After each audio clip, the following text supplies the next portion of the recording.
semuanya, perkenalkan nama saya Ida Ayu Putukesya Santiari, nomor absen 19 dari kelas akuntansi Gianyar P. Jadi, di kesempatan kali ini saya akan memaparkan materi mengenai bisnis modal kanvas dengan bisnis saya yang berjudul Balinese Event Space. Jadi, yang pertama itu saya akan menjelaskan alasan mengapa sih saya memilih bisnis modal kanvas dengan judul Balinese Event Space. Jadi, alasan saya memilih bisnis Balinese Event Space yaitu karena seiring berkembangnya zaman di era sekarang ini, orang-orang cenderung memilih hal-hal yang instan ataupun simple.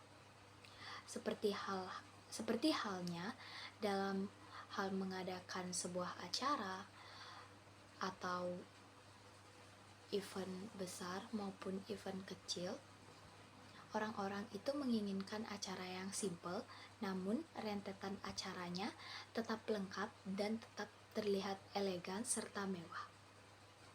Maka dari itu, di era sekarang ini, kebanyakan orang memilih mengadakan acara seperti pernikahan, potong gigi, reunian, ataupun acara besar lainnya.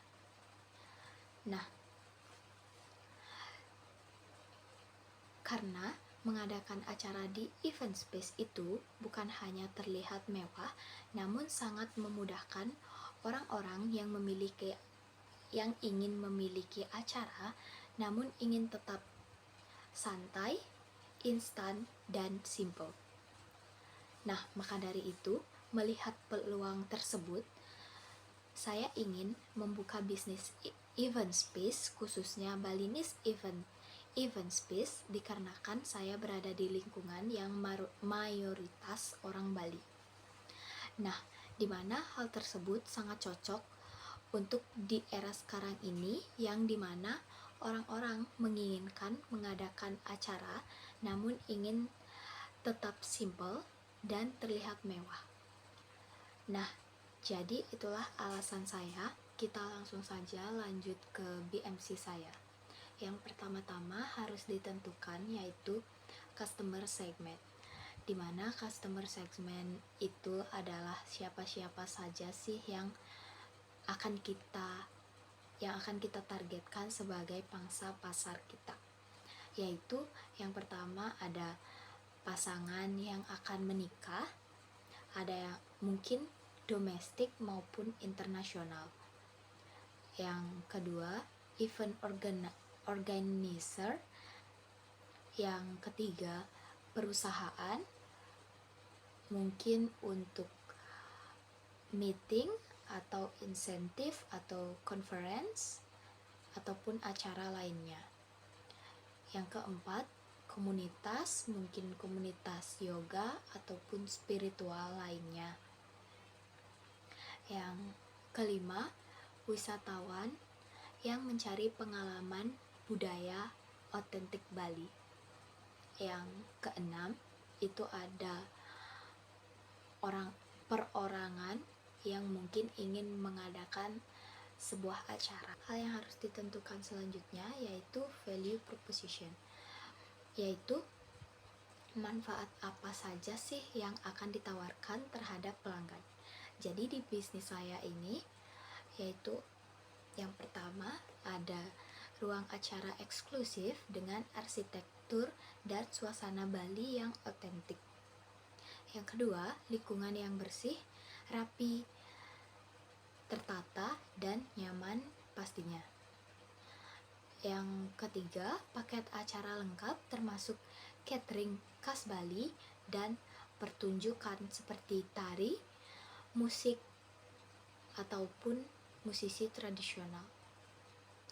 Yang keempat, staf berpengalaman yang memastikan kelancaran acara. Hal yang harus ditentukan selanjutnya yaitu channel atau saluran yang memudahkan kita berinteraksi dengan customer. Di bisnis saya yaitu ada website atau sosial media kita seperti kita ada pada Instagram, Facebook, Twitter, ataupun sosial media lainnya. Yang kedua, ada agen perjalanan dan perencana pernikahan internasional. Yang ketiga, kemitraan dengan hotel dan villa yang ada di sekitar Bali. Hal yang harus ditentukan selanjutnya yaitu customer relationship, yaitu di mana hubungan baik yang bisa kita bangun terhadap customer. Pada bisnis saya ini ada hal-hal yang akan didapatkan oleh customer, di mana yang pertama ada bantuan personal dan manajer acara khusus untuk setiap klien. Yang kedua, layanan konsultasi yang responsif oleh admin kita. Yang ketiga, program loyalitas untuk klien berulang, misalnya seperti klien yang sudah berdatangan beberapa kali. Hal yang harus ditentukan selanjutnya yaitu ada revenue stream atau pendapatan.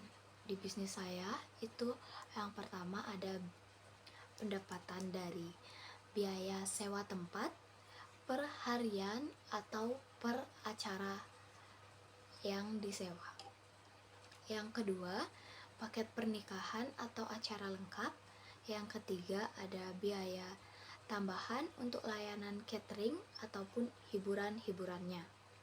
Yang keempat, pendapatan dari penyewaan peralatan tambahan yang kita miliki seperti sound system, dekorasi, dan lainnya. Hal yang harus ditentukan selanjutnya yaitu ada key resource, di mana sumber daya utama dari bisnis kita. Yang pertama itu ada staff ahli seperti manajer acara, catering, maupun seniman untuk menjadi acara hiburan di bisnis kita. Yang kedua, lokasi venue yang strategis dan menarik. Yang kedua, desain arsitektur bernuansa Bali. Yang keempat, ada izin usaha yang diperlukan. Hal yang harus ditentukan selanjutnya yaitu key activity atau kegiatan utama yang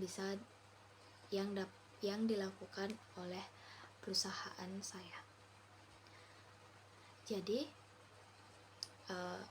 key activity yang pertama itu ada operasional dan pemeliharaan lokasi venue acara. Yang kedua, pemasaran dan promosi. Yang ketiga, manajemen acara. Yang keempat, koordinasi dengan mitra atau partner. Yang kelima, pengembangan paket dan penawaran baru terhadap customer. Hal yang harus ditentukan selanjutnya yaitu ada key partner atau mitra yang dapat kita ajak bekerja sama dengan bisnis kita, yaitu yang pertama Serati Banten Bali, yang kedua Pendeta, yang ketiga catering lokal khas Bali, yang keempat penari dan musisi tradisional Bali, yang kelima vendor dekorasi dan bunga, yang kelima agen travel. Hal yang harus ditentukan selanjutnya yaitu ada cost struktur, di mana biaya-biaya apa saja sih yang akan kita keluarkan dalam menjalankan bisnis Balinese Event Space ini. Yang pertama itu ada biaya operasional dan pemeliharaan properti. Yang kedua, gaji karyawan. Yang ketiga, biaya pemasaran dan promosi. Yang keempat, biaya bahan baku untuk catering. Yang kelima, biaya bahan baku untuk Banten. Yang terakhir, biaya kemitraan atau komisi agent atau vendor. Sekian pemaparan tentang bisnis model Canva saya yang berjudul Balinese Event Space. Mohon maaf bila ada salah kata, saya ucapkan terima kasih.